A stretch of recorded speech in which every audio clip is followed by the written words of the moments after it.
और अगर ईमान मजमा मेरे सामने बैठा है,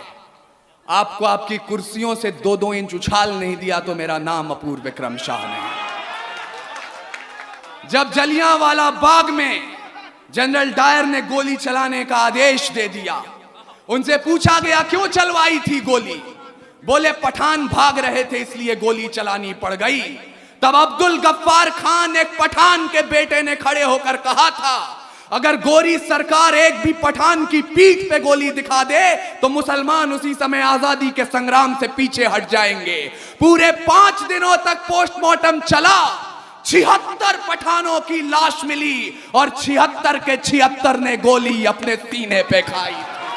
बेवकूफ हैं वो लोग, इस मंच से बार बार कहा जाता रहा है पिछले 5 सालों से, तो मैं सुनता हूं और मैं उस जुमले को दोहरा रहा हूं। बेवकूफ हैं वो लोग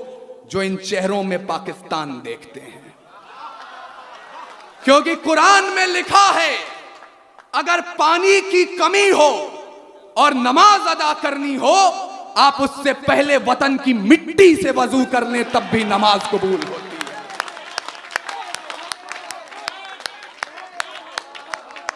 और ये नौजवानियां जिन्हें बार बार कहा जा रहा था 2000 का रिचार्ज, 2500 का रिचार्ज अपनी प्रेमिकाओं तक कराते हैं, मुझे माफ कीजिएगा, इस देश की नौजवानियां क्या है मैं आपको बता रहा हूं।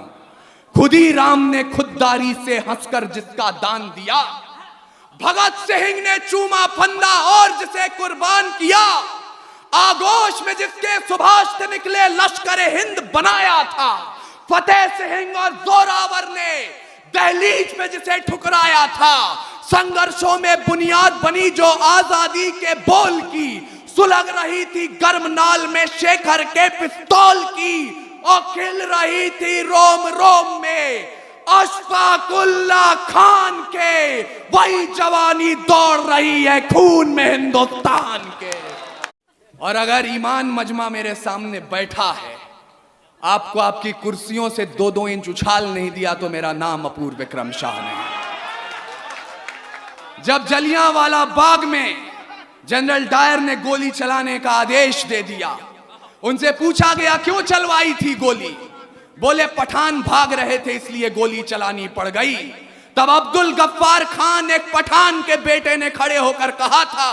अगर गोरी सरकार एक भी पठान की पीठ पे गोली दिखा दे तो मुसलमान उसी समय आजादी के संग्राम से पीछे हट जाएंगे। पूरे 5 दिनों तक पोस्टमार्टम चला, 76 पठानों की लाश मिली और 76 के 76 ने गोली अपने सीने पे खाई। बेवकूफ हैं वो लोग, इस मंच से बार बार कहा जाता रहा है पिछले 5 सालों से, तो मैं सुनता हूं और मैं उस जुमले को दोहरा रहा हूं। बेवकूफ हैं वो लोग जो इन चेहरों में पाकिस्तान देखते हैं, क्योंकि कुरान में लिखा है अगर पानी की कमी हो और नमाज अदा करनी हो, आप उससे पहले वतन की मिट्टी से वजू कर लें तब भी नमाज कबूल होती है।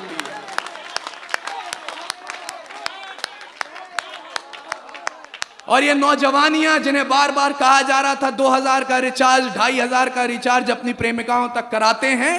मुझे माफ कीजिएगा, इस देश की नौजवानियां क्या है मैं आपको बता रहा हूं।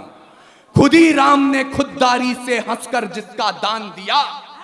भगत सिंह ने चूमा फंदा और जिसे कुर्बान किया, आगोश में जिसके सुभाष से निकले लश्कर हिंद बनाया था, फतेह सिंह और जोरावर ने